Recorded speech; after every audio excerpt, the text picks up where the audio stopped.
Assalamualaikum warahmatullahi wabarakatuh. Bismillahirrahmanirrahim. Alhamdulillahi rabbil alamin wa bihi nasta'in wa ala umuri dunya waddin.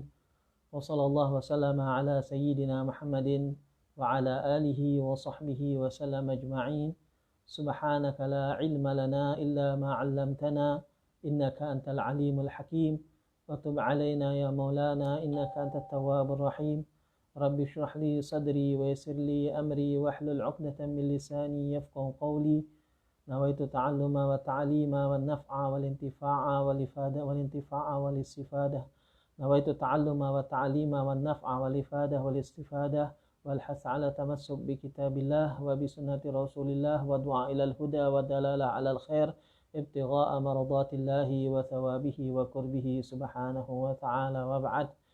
Alhamdulillah, segala puji syukur kita kepada Allah Ta'ala yang senantiasa melimpahkan rahmat dan nikmatnya kepada kita sehingga kita masih bisa mengkaji ilmu-ilmu yang diajarkan oleh Rasulullah Sallallahu Alaihi Wasallam guna mendekatkan diri kita kepada Allah Subhanahu Wa Ta'ala. Salawat serta salam selalu kita haturkan kepada junjungan kita Nabi Muhammad Sallallahu Alaihi Wasallam yang dimana dengan berkat perjuangan dan dakwah beliaulah kita bisa merasakan nikmatul Islam wal iman dan kita bisa mendapatkan taufik dari Allah Subhanahu wa taala agar kita bisa mampu melaksanakan segala ketaatan yang difardukan Allah Subhanahu wa taala dan yang disunnahkan oleh Nabi kita Muhammad sallallahu alaihi wasallam.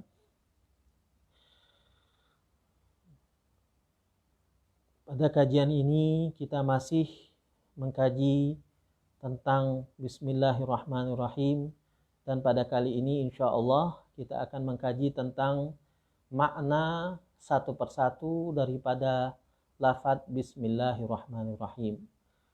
Seperti yang kita katakan sebelumnya bahwasanya Bismillahirrahmanirrahim ini adalah sebuah kalimat yang sangat ringkas tapi penuh dengan kandungan makna yang luar biasa, penuh dengan fadilah dan keutamaan yang luar biasa. Sehingga wajar untuk membahas kalimat yang pendek ini kita membutuhkan waktu yang relatif panjang. Agar apa? Agar kita bisa memenuhi khidmah kita kepada lafaz Bismillahirrahmanirrahim ini tadi. Disebutkan di dalam kitab I'anatul Talibin bahwasanya ada sebuah riwayat yang mengatakan Bismillahirrahmanirrahim Ummul Quran. Wahya Ummul Kitab. Wahya Sab'ul Mathani. Bismillahirrahmanirrahim adalah ibu daripada Al-Quran. Artinya apa?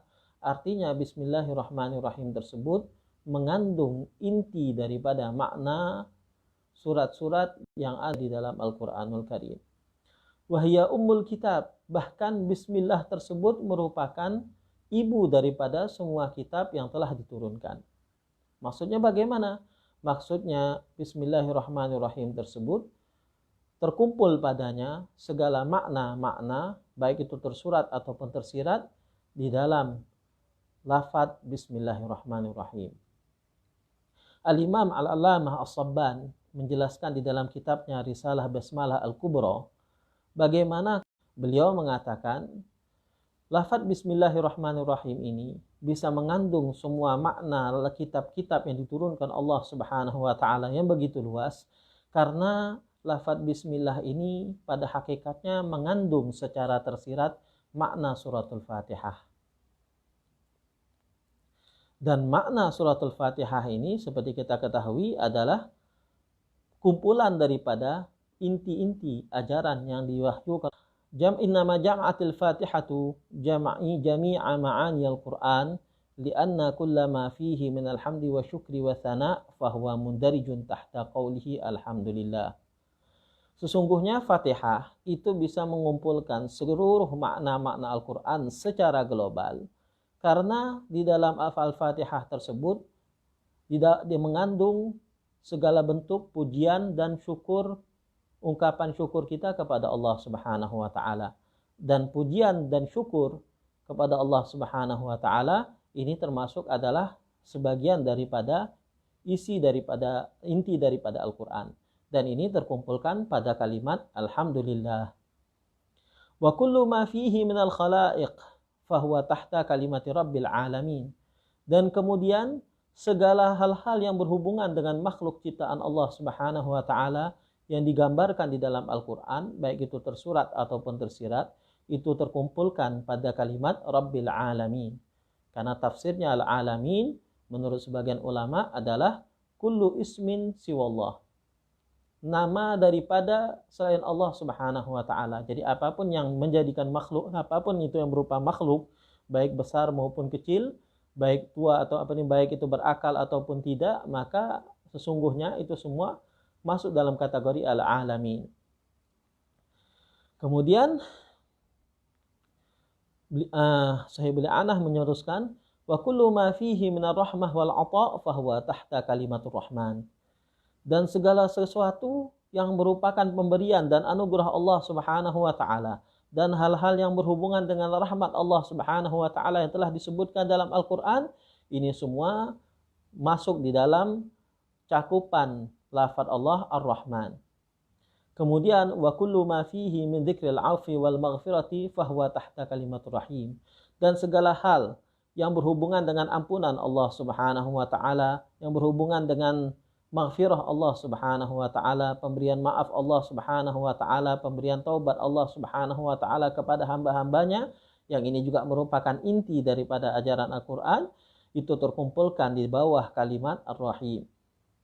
Kemudian dilanjutkan wa kullu ma, mulai dari sirat, mulai dari mizan dan lain-lainnya daripada hal-hal yang dikabarkan di dalam Al-Qur'an yang berhubungan dengan hari kiamat, itu semua terkumpul dalam kalimat Maliki Yaumiddin. Kemudian wa kullu ma fihi min bayanil hidayah wa du'a wa tsabat 'alal Islam fahuwa tahta kalimati ihdinas siratal mustaqim. Dan segala sesuatu yang berhubungan dengan hidayah Allah Subhanahu wa taala dan juga permintaan Allah hamba kepada Allah Subhanahu wa taala agar ditetapkan di dalam syariatnya, dan hal-hal yang berhubungan dengan syariat Allah Subhanahu wa taala itu semua dimuat oleh kalimat ihdinas siratal mustaqim. Dan kemudian dilanjutkan wa kullu ma fihi min bayani sifatis sholihin fahuwa tahta kalimatis siratal ladzina an'amta 'alaihim.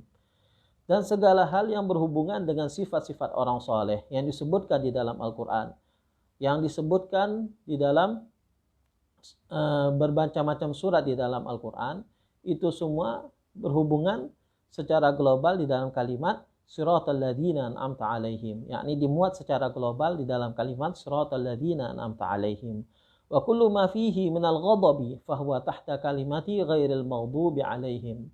Dan segala sesuatu yang berhubungan dengan adab Allah Subhanahu wa taala, berhubungan dengan ancaman Allah Subhanahu wa taala yang disebutkan di dalam Al-Qur'an, itu semua termuat di dalam perkataan Allah Subhanahu wa taala ghairil maghdubi 'alaihim waladdallin.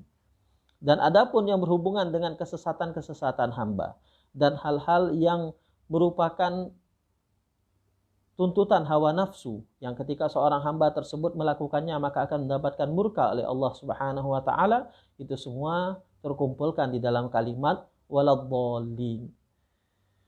Nah, setelah kita mengetahui bahwasanya semua makna Al-Qur'an, baik itu daripada adab, syariat, kemudian rahmat Allah Subhanahu wa taala, ampunan Allah Subhanahu wa taala, doa hambanya, dan kemudian hal-hal yang berhubungan dengan makhluknya Allah Subhanahu wa taala, baik itu manusia, jin dan yang lainnya, itu semua terkumpul secara global di dalam kalimat yang dikandung oleh suratul Fatihah.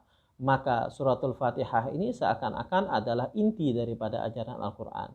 Dan suratul Fatihah ini ternyata maknanya diringkas dan tersirat di dalam kalimat Bismillahirrahmanirrahim.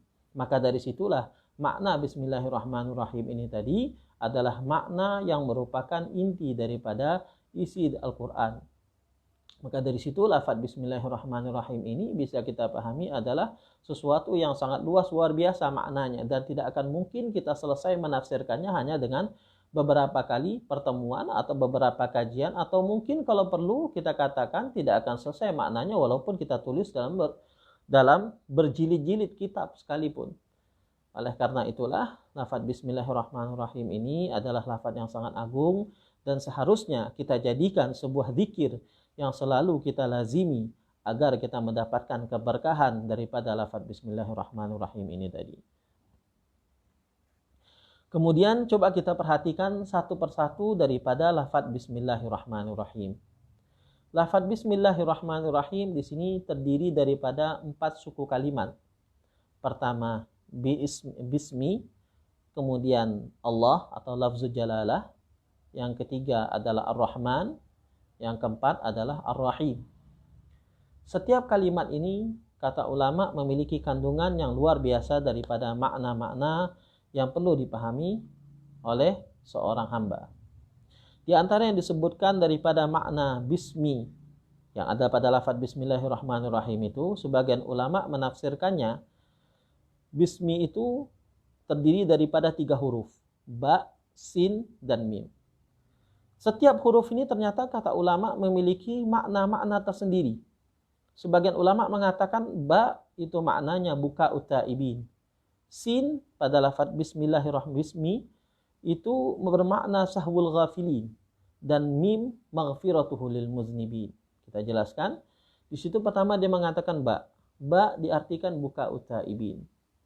Ba itu artinya adalah menangisnya atau menyesalnya seorang hamba yang bertaubat kepada Allah Subhanahu wa taala akan segala dosa yang telah ia perbuat.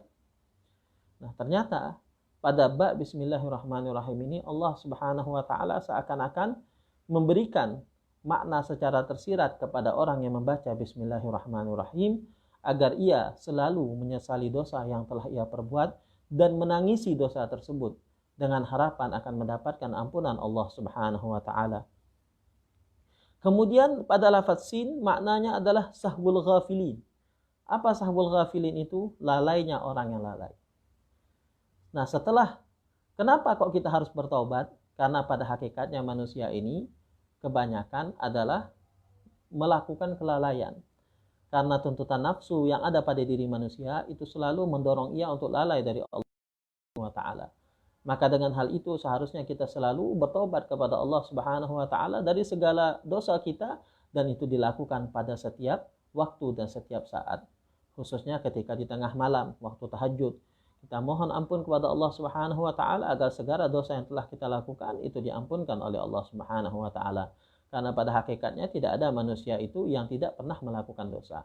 Pada hakikatnya manusia itu kebanyakan mereka adalah pasti pernah melakukan dosa, kecuali para anbiya Allah, kecuali para nabi-nabi Allah Subhanahu wa taala.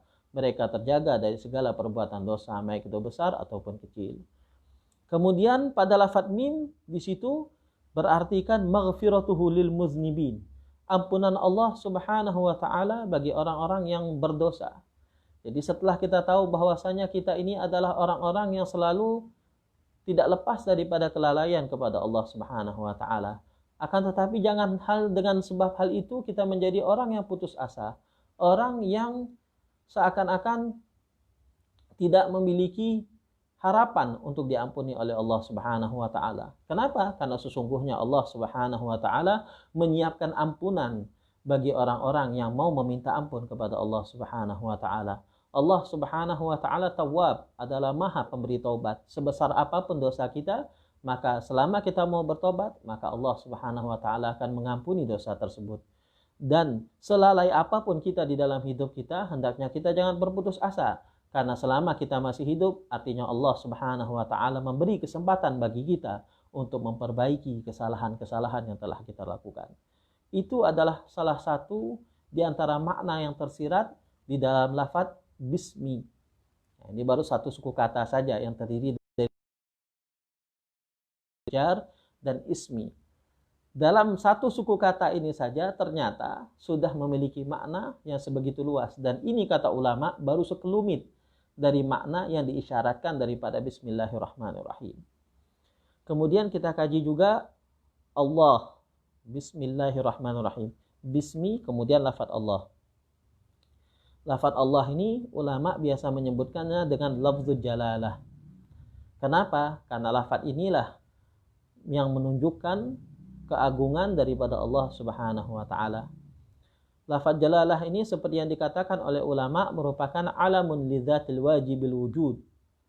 Lafaz jalalah itu adalah nama daripada zat Allah Subhanahu wa taala yang wajib keberadaannya. Apa maksudnya wajib keberadaannya? Artinya tidak mungkin Allah Subhanahu wa taala itu bisa ditiadakan, dan juga tidak mungkin bagi Allah Subhanahu wa taala itu pernah tidak ada, dan juga tidak mungkin bagi Allah Subhanahu wa taala suatu saat nanti Allah akan tiada.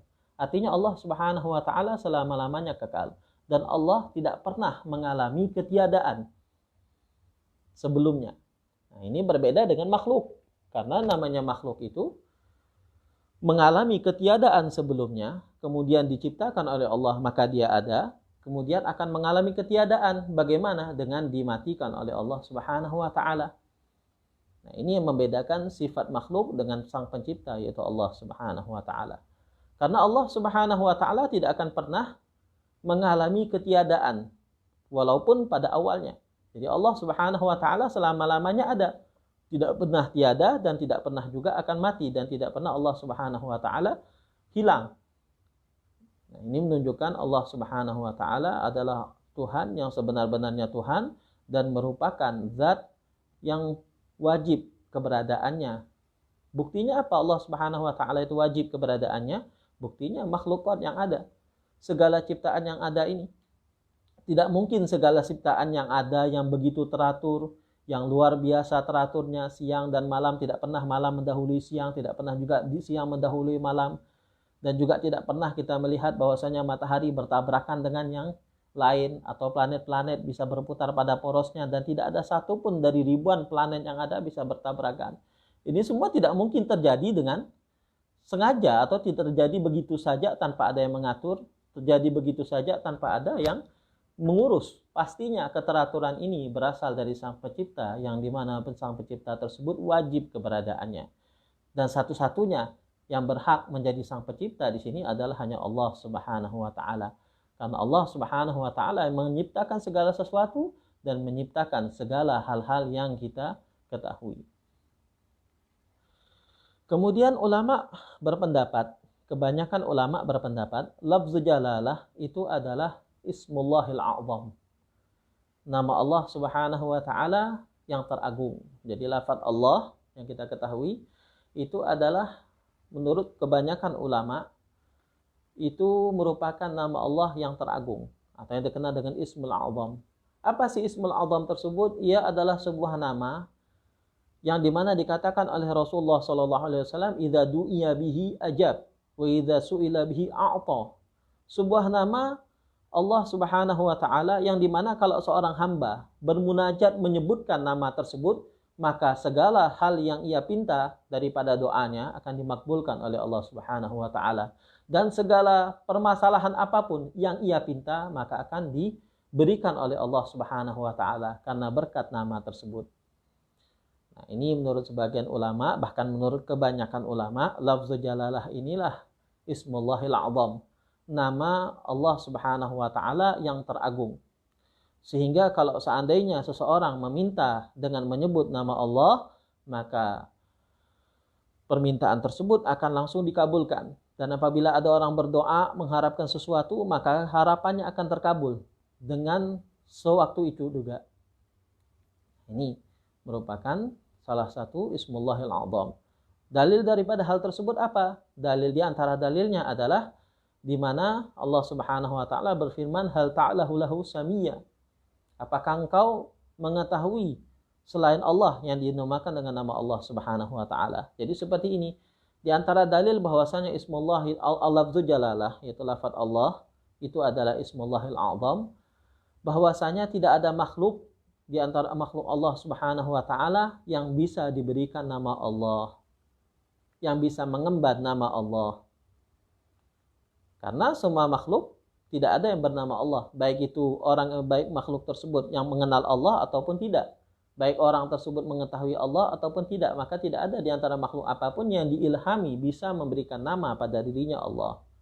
Dan pernah diriwayatkan suatu ketika ada seorang perempuan, dia ini memberikan seorang anaknya, menamakan anaknya dengan nama Allah.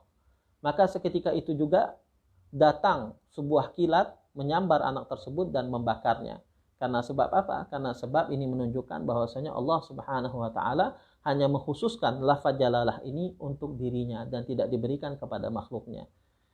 Dan hal ini dikuatkan dengan ayat yang disebutkan oleh Allah Subhanahu wa taala dalam Al-Qur'an, hal ta'lamu lahu samiyya. Apakah engkau mengetahui apakah engkau mengetahui bahwasanya ada makhluk selain Allah yang diberikan nama Allah? Artinya apa? Tidak ada makhluk daripada yang makhluk Allah Subhanahu wa taala yang diberikan nama Allah secara sendiri. Adapun Abdullah itu artinya hamba Allah, bukan Allah. Maka dari situ ini salah satu dalil daripada ulama mengatakan bahwasanya lafzul jalalah adalah Ismullahil A'zam. Dan juga ulama mengatakan semua hadis yang berhubungan dengan Ismullahil A'zam pasti di dalamnya melibatkan lafzul jalalah, menyebutkan lafzul jalalah di dalamnya. Sehingga ulama bersepakat bahwasanya kebanyakan ulama berpendapat bahwasanya Allah adalah Ismullahil A'zam.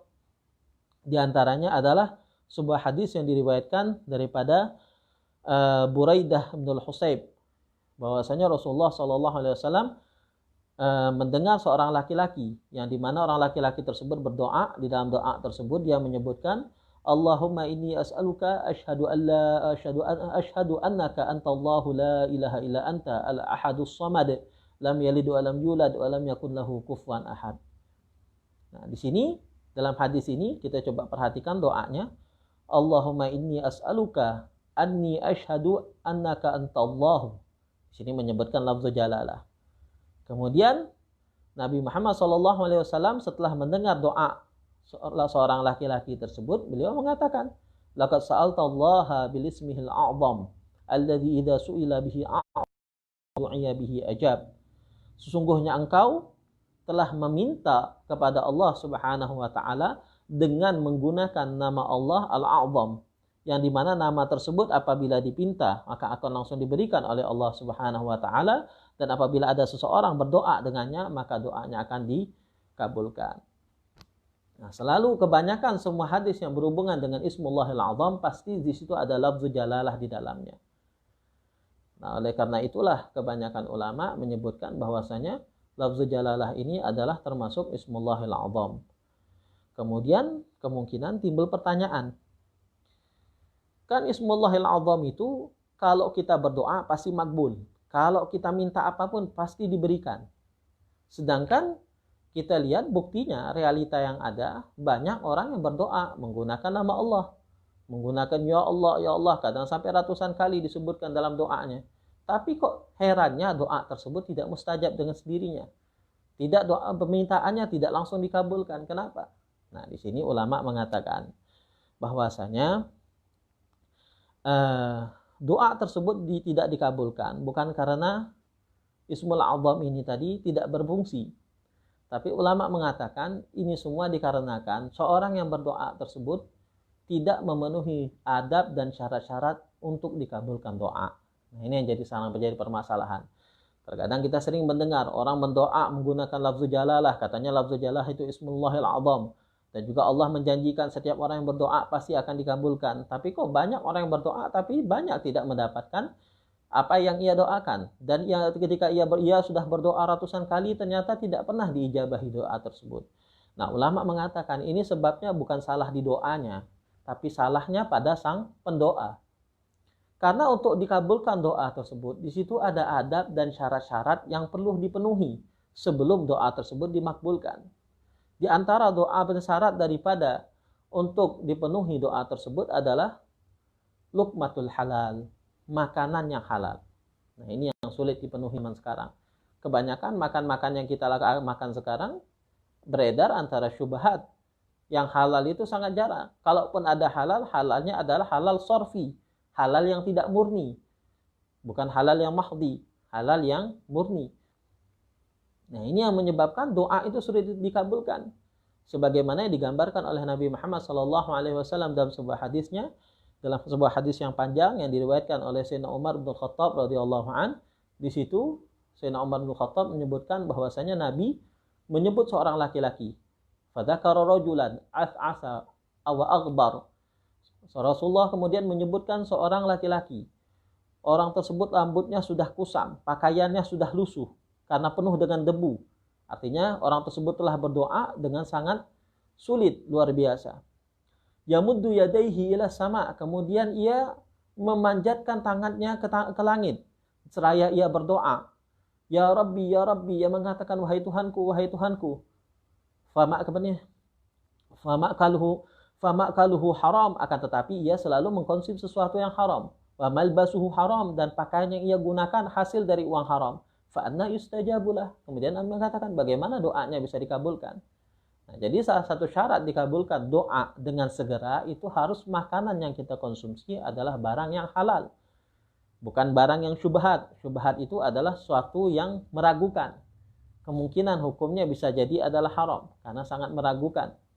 Ya, seperti yang kita lakukan dengan transaksi yang di situ banyak hal-hal yang tidak sah menurut syariat. Maka hasil yang dari transaksi tersebut adalah sesuatu yang syubhat, bukan sesuatu yang halal. Seperti kita melakukan transaksi jual beli, ternyata transaksi jual beli kita tidak sesuai dengan syariat. Di situ mungkin ada unsur merugikan bagi orang yang lain. Maka sesuatu yang kita konsumsi tersebut statusnya adalah syubhat. Kalau sudah syubhat, bagaimana doa kita mau diijabahi oleh Allah Subhanahu wa taala? Di antara syaratnya adalah doa tersebut diijabahi adalah makanan yang halal. Kemudian di antara doanya adalah hudurul qalb. Di antara syaratnya juga adalah hudurul qalb, hati yang khusyuk untuk berdoa. Sekiranya ketika kita berdoa hanya kita meminta kepada Allah Subhanahu wa taala dan tidak ada terlintas sesuatu yang lain. Nah, ini berapa banyak kita yang berdoa hati kita kemana-mana. Kita berdoa hati kita membayangkan sesuatu yang lain. Kita berdoa dalam hati kita banyak hal-hal yang bukan Allah Subhanahu wa taala. Ini menyebabkan doa tersebut tidak diterima oleh Allah Subhanahu wa taala dan tidak akan dikabulkan langsung. Dan kemudian di antara syarat dikabulkan doa adalah al-ikhlas. Hendaknya kita berdoa tersebut ikhlas karena menginginkan ridha Allah Subhanahu wa taala. Terlepas daripada ia akan dikabulkan sekarang atau dikabulkan nanti. Nah, kebanyakan dari kita berdoa tergesa-gesa. Berdoa pengen langsung dikabulkan. Jadi seakan-akan doa tersebut bukan ibadah yang kita incar. Tapi doa tersebut kita dengan keinginan hanya untuk dipenuhi kemauan kita. Kemudian setelah itu kita akan lalai dari Allah Subhanahu wa taala.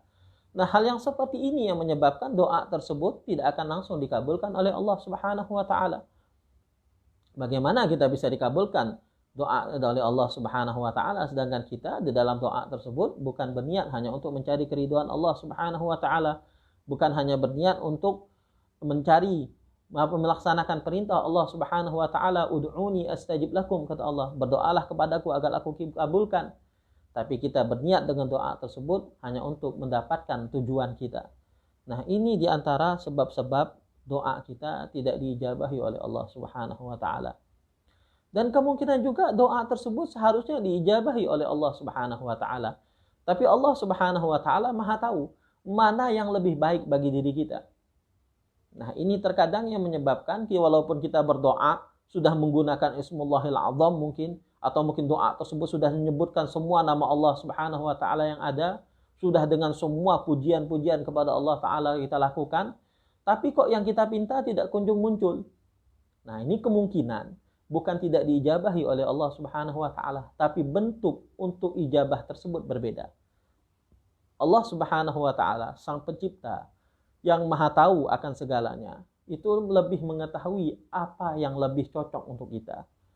Kemungkinan yang kita pinta kepada Allah itu sesuatu yang mendatangkan mudarat bagi kita. Walaupun kendati di pandangan kita sesuatu itu bagus, itu tidak menjamin. Karena Allah Subhanahu wa taala lebih mengetahui dan lebih cinta kepada kita ketimbang diri kita. Sehingga ketika kita berdoa, kita minta kaya. Kemungkinan dengan kekayaan tersebut kita dijadikan orang-orang yang na'udzubillah lupa akan nikmat Allah Subhanahu wa taala. Dijadikan orang yang tidak bersyukur. Dengan kaya kita akan lalai, akan banyak bermaksiat. Tapi dengan kehidupan kita yang sekarang kita akan dijauhkan oleh maksiat oleh Allah Subhanahu wa taala, menjadi orang yang selalu taat dan bersyukur.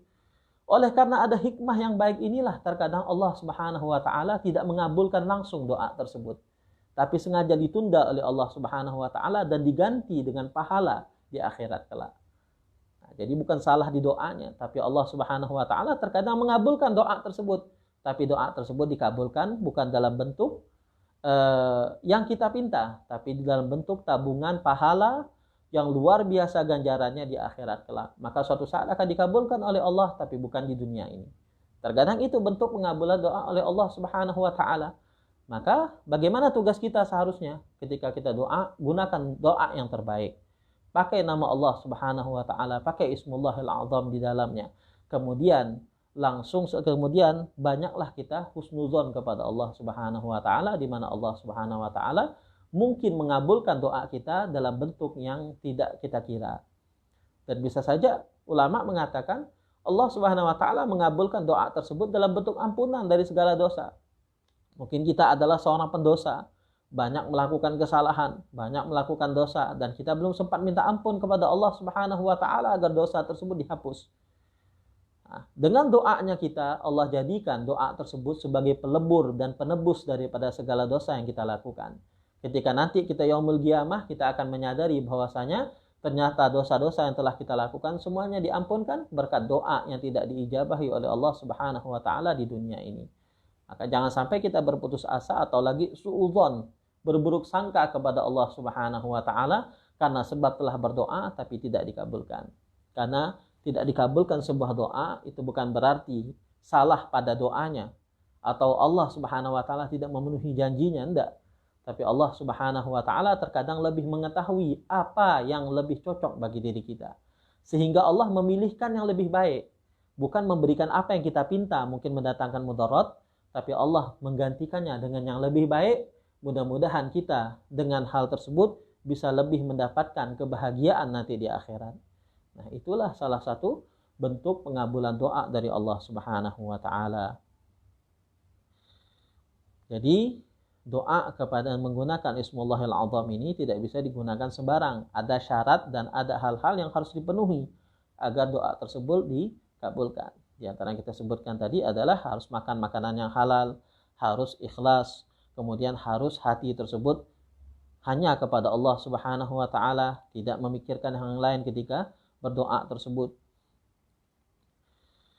Kemudian di sini juga disebutkan dalam lafzul jalalah ada dua lafaz lagi, yang terakhir Ar-Rahman dan lafaz Ar-Rahim. Apa sih artinya Ar-Rahman Ar-Rahim? Ar-Rahman Ar-Rahim ini dua kata berasal dari sebuah kata yaitu Ar-Rahmah, yang artinya adalah rahmat. Dan kalau rahmat ini disenderkan kepada Allah Subhanahu wa taala, maka maknanya adalah limpahan kebahagiaan dan keriduan kepada hamba Allah, kepada limpahan rahmat dan nikmat kepada hamba Allah Subhanahu wa taala, baik itu nikmat duniawi ataupun nikmat ukhrawi. Jadi kalau kita katakan Ar-Rahman dan Ar-Rahim, artinya apa? Allah Subhanahu wa taala sang maha pemberi nikmat, baik itu nikmat di dunia ataupun nikmat di akhirat. Sebagian ulama menafsirkan lafaz Ar-Rahman ini adalah Al-Mun'im bijalailin ni'am, sang pemberi nikmat yang dimana nikmat tersebut bersifat kasar dan besar. Artinya kasat mata dan sesuatu tersebut bisa langsung dirasakan. Dan ini kebanyakan bersifat nikmat-nikmat duniawi. Sedangkan Ar-Rahim adalah Al-Mun'im bidaqa'iqin ni'am, yang memberi sang pemberi nikmat di mana nikmat tersebut bentuknya adalah sangat halus dan kebanyakan berhubungan dengan hal-hal yang berbau akhirat, seperti nikmat Islam, nikmat beriman, nikmat dijadikan orang yang alim, nikmat dijadikan orang yang bertakwa, nikmat dijadikan orang yang zuhud, nikmat dijadikan orang yang ikhlas, dan lain-lainnya. Dan ini biasanya hanya diberikan kepada hamba-hamba tertentu. Tidak semua hamba Allah Subhanahu wa taala mendapatkan kenikmatan tersebut. Nah, ini sebagian ulama mengatakan seperti itu. Pertama kita lihat lafaz Ar-Rahman yang memberikan memberikan segala rahmat kepada hal-hal yang berhubungan dengan nikmat duniawi. Sedangkan lafaz Ar-Rahim itu adalah sang pemberi nikmat yang berhubungan dengan nikmat-nikmat yang bersifat ukhrawi, dan ini khusus hanya diberikan kepada orang-orang yang dipilih oleh Allah Subhanahu wa taala. Nah, mudah-mudahan hal yang singkat kita sampaikan ini bisa bermanfaat dan mudah-mudahan bisa menambah semangat kita untuk selalu membaca Bismillahirrahmanirrahim dan meresapi maknanya agar kita menjadi orang-orang yang mendapat keberkahan dari Bismillahirrahmanirrahim dan mendapat rahmat dari Allah Subhanahu wa taala. Kemudian sebelum kita mengakhiri majelis ini, ada beberapa pertanyaan yang telah masuk ya selama berjalannya majelis ini, alhamdulillah, dan kami ucapkan syukran katsiran kepada yang menanyakan. Pertanyaan pertama adalah pertanyaan dari salah satu saudara kita yang ada di Bangka Belitung, yang dimana pertanyaan itu ringkasnya, bagaimana cara kita mengamalkan ilmu tasawuf? Nah, ini pertanyaan yang baik, pertanyaan yang dimana menunjukkan semangat bagi sang petanya akan untuk mengamalkan ilmunya. Kita katakan bahwasanya untuk mengamalkan sebuah ilmu, yaitu ilmu tasawuf atau ilmu yang lain sekalipun, syarat pertama adalah harus mengetahui ilmu tersebut. Jadi sebelum kalau dia mau mengamalkan, gak mungkin dia bisa mengamalkan kecuali dia mempelajari ilmu tersebut. Jadi dia harus belajar tentang ilmu tersebut, mendalami ilmu tersebut sampai kategori dia paham, baru dia bisa mengamalkannya dan menerapkannya di kehidupannya sehari-hari. Kemudian yang kedua, untuk bisa mengamalkan ilmu tersebut, hendaknya ia mempelajari ilmu tersebut dengan penuh adab, dengan penuh akhlak, dengan penuh keikhlasan, agar ilmu yang ia dapat adalah ilmu yang bermanfaat. Kalau sudah bermanfaat ilmu tersebut, dengan sendirinya, setiap dia mengetahui ilmu tersebut, hatinya akan tergerak untuk melaksanakan dan mengamalkan ilmu tersebut. Dan beda halnya kalau seandainya ilmu tersebut dituntut dengan tanpa memperhatikan adab-adabnya, tanpa memperhatikan hal-hal yang seharusnya dia lakukan. Maka terkadang ilmu tersebut hanya masuk telinga kanan, keluar telinga kiri. Nah, ini ilmu yang tidak bermanfaat, di mana Nabi Muhammad SAW selalu berlindung untuk supaya tidak mendapatkan ilmu yang tidak bermanfaat. Karena apa? Ilmu yang bermanfaat ini adalah ilmu yang hanya masuk telinga kanan, keluar telinga kiri. Tapi dalam hati tidak akan tergerak untuk mengamalkan. Nah, ini na'udzubillah. Karena ilmu yang seperti ini akan membawa kerugian bagi kita, baik itu di dunia maupun di akhirat kelak. Karena ilmu tersebut syaratnya harus diamalkan. Kalau cuma kita dapatkan, tapi tidak diamalkan, hanya sekedar tahu saja, tapi tidak pernah diamalkan, ini menunjukkan ilmunya tidak bermanfaat. Kalau sudah tidak bermanfaat, maka ini akan menjadi beban di akhirat. Karena setiap orang yang mengetahui satu ilmu itu akan diminta pertanggungjawaban oleh Allah Subhanahu wa taala apakah ilmu tersebut sudah diamalkan atau belum.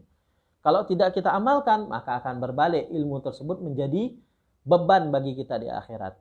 Beda halnya dengan ilmu yang telah kita amalkan, maka ilmu tersebut akan menjadi pahala yang sangat besar dan menjadi hal yang mendekatkan diri kita kepada Allah Subhanahu wa taala dan memudahkan kita untuk menggapai ridha Allah Subhanahu wa taala. Seperti itu. Jadi intinya, bagaimana cara mengamalkan ilmu tasawuf? Ya harus memenuhi beberapa hal. Pertama, ia harus mengetahui ilmu tasawuf. Nomor dua, ia harus mempelajari ilmu tasawuf. Yang kedua, ia harus mempelajari ilmu tasawuf tersebut dengan penuh adab dan penuh akhlak. Dan penuh keikhlasan. Agar ilmu tersebut menjadi ilmu yang bermanfaat, agar bisa diamalkan. Seperti itu. Kemudian pertanyaan nomor 2, yaitu tentang pembahasan yang kita bahas.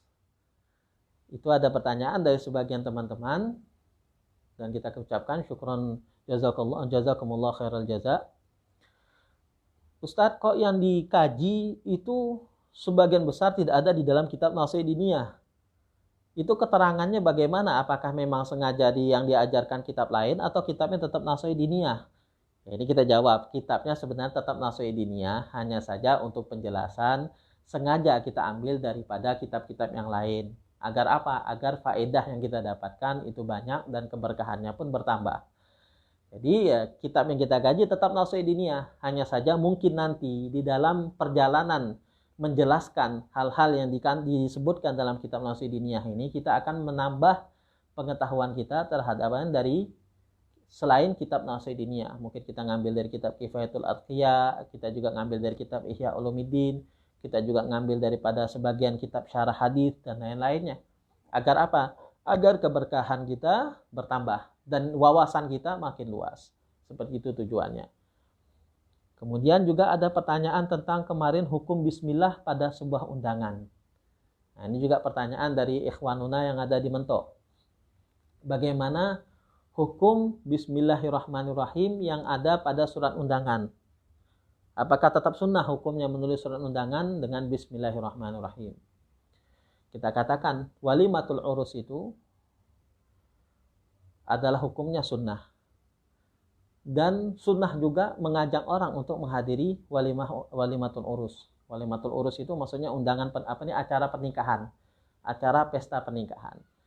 Acara pesta pernikahan, selama acara pesta tersebut sesuai dengan syariat dan tidak ada di dalamnya hal-hal yang berbau maksiat seperti berkumpul antara laki-laki dan perempuan atau di situ mengundang biduan-biduan yang membuka aurat dan lain-lainnya, selama hal-hal tersebut yang negatif tidak ada, maka hukumnya adalah sunnah.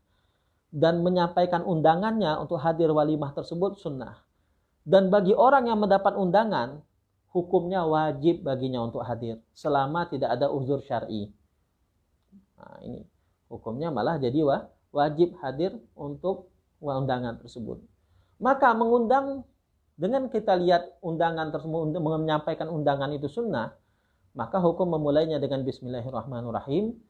Sampai di sini hukumnya adalah sunnah. Tapi bagaimana saat kalau kita tulis di surat undangan, terkadang surat undangan itu kan dibuang orang, padahal di dalamnya ada Bismillahirrahmanirrahim. Nah, ini yang perlu kita bahas lagi. Kalau nanti kita menyampaikan surat undangan dan kebiasaannya surat itu akan dibuang, ya sebaiknya tidak kita tulis lafaz bismillah di dalamnya. Cukup ketika kita menyampaikan saja kita sebutkan Bismillahirrahmanirrahim. Toh undangan itu tidak harus lewat bentuk surat. Bisa kita sampaikan juga secara lisan. Kita mengundang orang tersebut, kita sampaikan bahwasanya tanggal sekian, bulan sekian, hari sekian, insya Allah akan diadakan walimatul urus. Nah, di awalnya kita awali dengan Bismillahirrahmanirrahim. Bismillahirrahmanirrahim, kami mengundang saudara untuk hadir acara pernikahan anak kami yang akan diadakan pada tanggal sekian, bulan sekian, pada hari sekian. Dan diharap kehadirannya untuk meramaikan acara ini. Nah, ini hukumnya sunnah ketika menyampaikan undangan menyebut Bismillahirrahmanirrahim. Tapi kalau untuk menulisnya di dalam sebuah surat, nah ini kita pertimbangkan gimana kira-kira kalau surat undangan tersebut ditulis Bismillahirrahmanirrahim, disampaikan ke orang akan disia-siakan enggak? Kalau kita katakan kebanyakan itu nanti surat dibuang atau kebanyakan surat tersebut nanti ditaruh di tempat yang tidak pantas, maka sebaiknya jangan kita tulis Bismillahirrahmanirrahim pada undangan tersebut. Cukup ketika menyampaikannya saja kita sebut Bismillahirrahmanirrahim, tidak pada surat undangannya. Karena berbahaya nanti kalau seandainya kita tulis Bismillah, ternyata surat undangan tersebut dibuang ke tong sampah, kita ikut berdosa. Bukan hanya yang buang saja yang dapat dosa, kita yang mengasihkan surat undangan tersebut yang tidak perhatian juga ikut berdosa. Kita pertimbangkan dulu apakah surat undangan ini benar-benar akan dihormati atau tidak. Khususnya kalau seandainya nanti yang diundang di situ bukan hanya orang muslim, tapi juga ada orang non-muslim mungkin yang diundang karena mungkin dia anggap kerabatnya dia. Nah, ini apalagi memberikan sesuatu yang bertuliskan Bismillahirrahmanirrahim kepada orang non-muslim, dan ini tidak diperbolehkan. Maka hukumnya berbahaya nanti kalau seandainya sampai ke tangan mereka. Karena cukuplah jatuhnya tulisan tersebut kepada orang non-muslim, maka itu merupakan sebuah penghinaan. Karena tulisan tersebut adalah tulisan yang mulia, merupakan kalam Allah Subhanahu wa taala, dan tidak boleh dipegang oleh orang yang non-muslim. Kita harus berhati-hati jadi apalagi zaman sekarang, kalau perlu kalau kita memang harus menulis Bismillahirrahmanirrahim pada surat undangan tersebut, diberitahukan kepada orang yang menerima, mohon maaf surat undangan ini ditulis himbauan, kalau perlu bisa tulis himbauan. Diharap untuk diletakkan di tempat yang layak karena di dalamnya mengandung Bismillahirrahmanirrahim dan ayat-ayat suci Al-Qur'an. Seharusnya ditulis himbauan seperti itu. Atau ketika menyampaikan dikasih tahu, ini hati-hati surat undangannya, di atasnya ada tulisan bismillah, tolong dihormati. Tolong jangan ditaruh di tempat yang sembarangan. Nah, seperti itu, harus ada himbauan. Karena apa? Takutnya terjadi pelecehan nantinya kalau kita tidak ada himbauan tersebut, surat tersebut dibuang ke tong sampah atau yang lainnya. Seperti itu. Mudah-mudahan yang kita sampaikan ini bermanfaat dan mudah-mudahan pertanyaan yang telah kita jawab tadi bisa diamalkan dan juga bisa menjadi jawaban-jawaban yang memuaskan bagi yang bertanya, dan dengan hal itu ia ditambah semangatnya untuk selalu mengkaji ilmu-ilmu agama Allah Subhanahu wa taala. Wa ala hadiniya wa ala kulli niyatin salihah wa ila hadratin Nabi Muhammadin sallallahu alaihi wasallam. Al-Fatihah. A'udzubillahi minasyaitonir rajim. Bismillahirrahmanirrahim. Maliki yaumiddin. Iyyaka na'budu wa iyyaka nasta'in. Ihdinas siratal mustaqim. Siratal ladzina an'amta 'alaihim ghairil maghdubi 'alaihim waladdallin. Amin. Subhanakallahumma bihamdika asyhadu an la ilaha illa anta astaghfiruka wa atubu ilaik. Assalamualaikum warahmatullahi wabarakatuh.